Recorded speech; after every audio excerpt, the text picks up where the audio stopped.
But, and this is a big but, the math isn't mathing, di ba? Kasi kung tutusin mo, 2 to 3 million people sa Pilipinas, that's not a lot. We have 100 plus million people.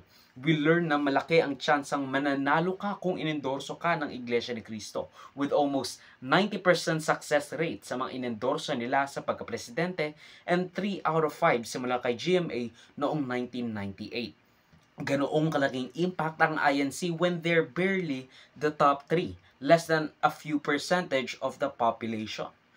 Ang sagot, publicity and PR.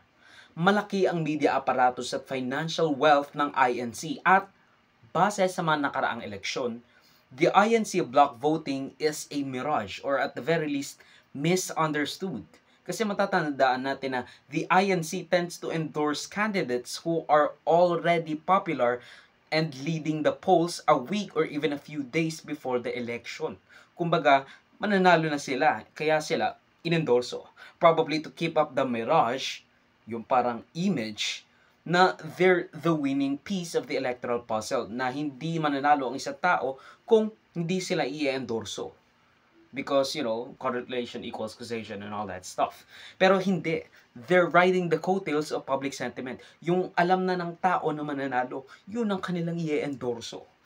To keep up the mirage, or as they say, make it so that to ensure that the Iglesia faithfuls are in line with Iglesia ni Cristo management. So that there is unity among these people.